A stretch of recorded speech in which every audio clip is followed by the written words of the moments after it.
안녕하세요. 유튜브 채널 모여라 서학개미 구독자 여러분. 오늘은 정말 뭐랄까 기묘하고도 흥미로운 이야기를 한번 깊게 파헤쳐 보려고 합니다. 이게 근데 그냥 재미로 끝나는 게 아니라 우리 서학개미 투자자들한테는 정말 중요한 교훈을 주는 그런 이야기거든요. 바로 센타지 홀딩스, 티커는 SNTG. 아마 대부분 처음 들어보셨을 거예요. 이 이름도 생소한 중국계 기업의 주가가요. 정말 아무런 소식도 없이 그 어떤 예고도 없이 하루 만에 237%가 폭등하는 사건이 벌어졌습니다. 와, 누군가에겐 이게 일확천금의 기회처럼 보였을 수도 있겠죠. 이 광란의 주가 움직임 뒤에는 과연 어떤 비밀이 숨어 있었을까요? 오늘 이 분석에서 그 미스터리의 처음부터 끝까지 하나도 빼놓지 않고 낱낱이 파헤쳐드리겠습니다. 자, 그럼 본격적으로 사건의 중심으로 한번 들어가 보죠. 시간을 지난 9월 8일로 한번 되돌려 볼게요.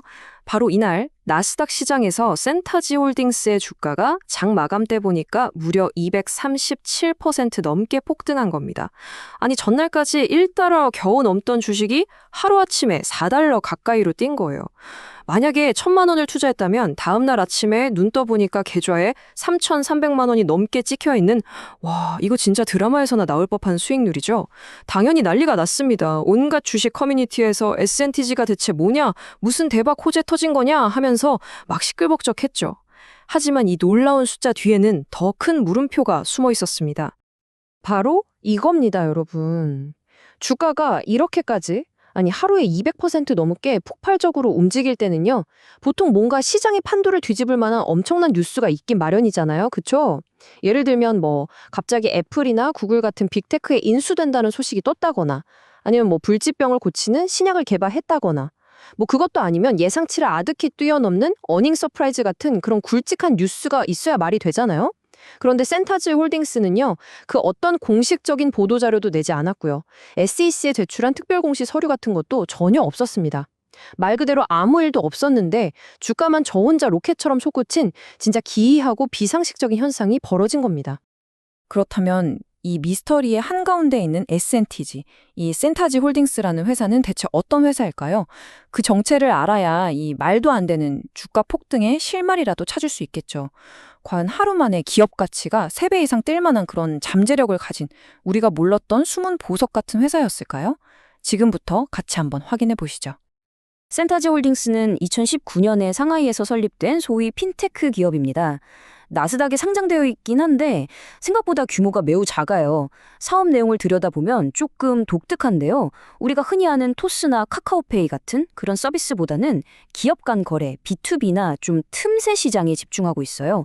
예를 들어서 다른 기업들이 고객들한테 나눠주는 선불카드 결제 시스템을 만들어주거나 금융기술 관련해서 컨설팅을 해주는 거죠.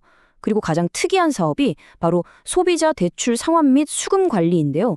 이게 쉽게 말해서 뭐냐 하면 은행이나 대부업체를 대신해서 돈 빌려간 사람들한테 빚을 받아내주는 일종의 채권 추심 비슷한 업무를 하고 있는 겁니다. 자, 그런데 여기서 정말 놀라운 사실이 하나 있습니다. 이 슬라이드에 보이는 숫자 9. 이게 뭘 의미하는 걸까요? 이게 바로 이 나스닥 상장사 센타지 홀딩스의 전체 직원 수입니다. 네, 잘못 보신 게 아니에요. 단 9명. 웬만한 동네 스타트업이나 좀 잘 되는 식당보다도 인력이 적은 거죠. 이 9명이서 방금 말씀드린 그 핀테크 사업들을 다 운영하고 나스닥 상장사로서의 의무까지 다 하고 있다는 건데 뭔가 좀 이상하다는 생각 안 드시나요? 이렇게 작은 회사가 과연 237%의 주가 폭등을 이끌어낼 만한 그런 내재 가치를 정말 가지고 있었을까요? 주식 가격이라는데 단기적으로는 심리나 수급에 따라서 춤을 추지만 길게 보면 결국 그 기업의 실적, 펀더멘털에 수렴하게 되어 있잖아요. 그렇죠? 그렇다면 센타지 홀딩스의 재무 상태는 과연 어땠을까요? 이 폭등을 정당화할 만한 뭔가가 그 숫자들 안에 숨어 있을까요? 이제부터는 회사가 직접 공개한 숫자가 말해주는 아주 차가운 진실을 같이 한번 들여다보겠습니다. 자, 이 표가 센타지 홀딩스의 모든 걸 말해준다고 해도 과언이 아닙니다. 지난 12개월간의 실적을 한번 보시죠. 먼저 매출, 그러니까 회사가 사업으로 벌어들인 총 수입이 고작 10만 7천 달러입니다. 우리 돈으로 하면 약 1억 4천만 원 정도? 아니, 직원 9명 월급 주고 사무실 임대료 내기에도 벅차 보이는데요. 근데 더 심각한 건 순이익입니다. 마이너스 200만 달러? 우리 돈으로 27억 원이 넘는 엄청난 적자를 보고 있어요. 돈을 버는 게 아니라 1억 4천을 벌려고 27억 넘게 까먹고 있다는 뜻이죠. 주당 순이익도 당연히 마이너스고요. 이런 회사의 주가가 폭등했다? 이건 펀더멘털 관점에서는 도저히 설명이 안 되는 겁니다. 그리고 이 차트를 보면 그 모순이 더 극명하게 드러납니다. 올해 들어서 주가가 79%나 올랐네? 하고 생각하실 수 있는데 이건 순전히 9월에 그 비정상적인 급등 때문에 생긴 일종의 착시 현상이에요. 시간을 좀 더 길게 5년으로 놓고 보면요. 수익률은 오히려 마이너스 35%입니다. 5년 전에 이 주식을 샀다면 원금의 3분의 1 이상이 그냥 사라졌다는 뜻이죠. 같은 기간에 그냥 마음 편하게 미국 시장 전체를 따라가는 S&P 500 지수에만 투자했어도 안정적으로 수익을 얻었을 텐데 말이죠.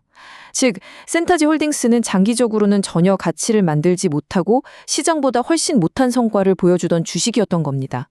그런 주식이 갑자기 폭발한 거죠. 자, 그럼 한번 정리해보죠. 회사는 아주 작고 실적은 끔찍한 적자 상태. 그런데 주가는 아무런 이유도 없이 폭등했다. 펀더멘털의 이유가 아니라면 대체 무엇이 이 비상식적인 상황을 만들었을까요? 여기서 우리는 밈 주식이라는 키워드에 주목해야 합니다. 센타지 홀딩스는요, 바로 이 밈 주식 현상의 완벽한 교과서 같은 사례입니다. 밈 주식. 아마 많은 분들이 게임스탑이나 AMC 사태 때 들어보셨을 거예요. 기업의 내재 가치나 실적, 성장 가능성 이런 거랑은 전혀 상관없이요. 레딧이나 트위터, 텔레그램 같은 소셜미디어를 통해서 개인 투자자들의 관심이 순식간에 확 쏠리면서 주가가 비정상적으로 폭등하는 주식을 말합니다. 이 현상의 본질은 가치 투자가 아니라 군중 심리, 그리고 수급의 왜곡에 있어요. 그리고 센타지 홀딩스는 바로 이 밈 주식 광풍의 타겟이 되기 위한 완벽한 조건을 갖추고 있었던 거죠. 밈 주식을 만드는 데는 보통 이 세 가지 요소가 딱 맞아 떨어져야 합니다.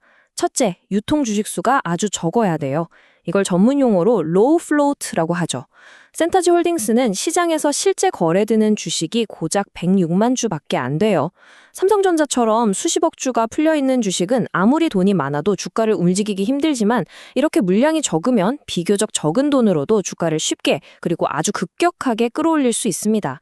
둘째, 페니스톡, 즉 5달러 미만의 동전주여야 합니다.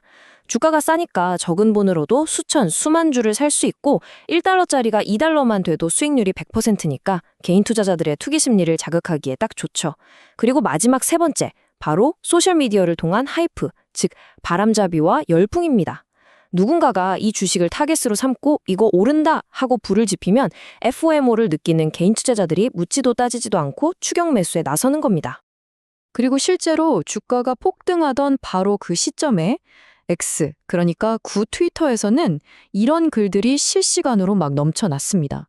S&TG 지금 350% 오르고 있다. 이거 로우 플로트 주식이다. 리테일 트레이더들, 그러니까 개인 투자자들이 지금 몰려들고 있다.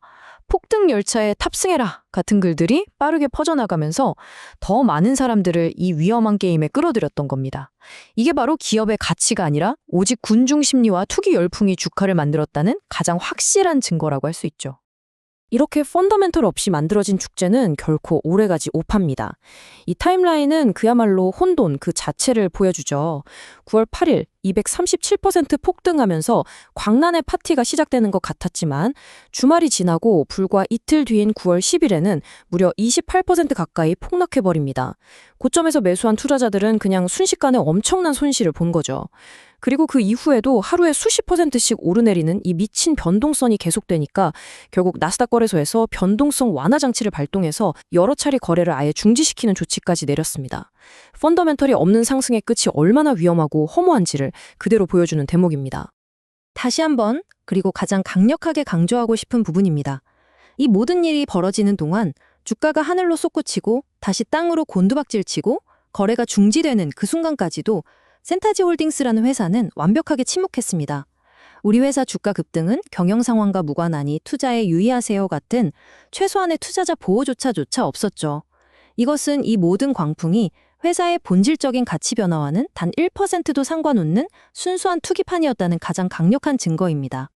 자, 그렇다면 지금까지 살펴본 센타지 홀딩스의 이 어지러운 롤러코스터 사태에서 우리 서학개미 투자자들은 어떤 교훈을 얻어야 할까요? 이 사건이 우리에게 주는 최종적인 메시지는 무엇인지 지금부터 명확하게 정리를 해드리겠습니다. 결론부터 정리해 보겠습니다. 센타지 홀딩스에 대한 투자는요, 기업의 가치를 보고 하는 게 아니라 오직 주가의 움직임, 즉 모멘텀만 쫓는 순수 모멘텀 플레이에 해당합니다. 그리고 여기에는 우리가 반드시 알아야 할 치명적인 위험들이 따라오죠. 첫 번째, 앞서 보셨듯이 형편없는 실적, 매출은 거의 없고 손실만 계속 불어나고 있죠.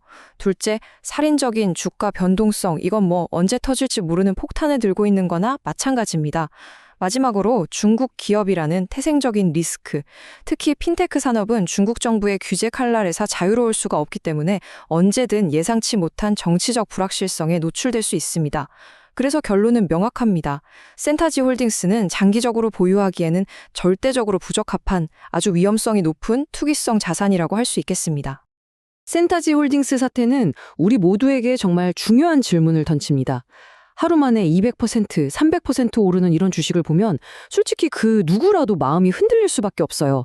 아, 저기라도 잠깐 들어갔다 나왔으면 하는 아쉬움과 유혹을 느끼는 건 어쩌면 당연한 심리입니다. 하지만 이렇게 달콤해 보이는 유혹의 뒷면에는 언제나 감당하기 힘든 위험이 도사리고 있습니다. 우리는 과연 무엇을 기준 삼아서 투자를 결정해야 할까요? 소셜미디어에 떠도는 반짝이는 모멘텀일까요? 아니면 시간의 시험을 견뎌내는 기업의 단단한 펀더멘탈일까요? 이 질문에 대해서 자신만의 답을 명확히 세우는 과정이야말로 이 변동성 심한 시장에서 우리의 소중한 자산을 지키고 꾸준히 성장시켜 나가는 성공 투자의 첫걸음이 아닐까 생각합니다. 도움이 되셨다면 구독 부탁드립니다.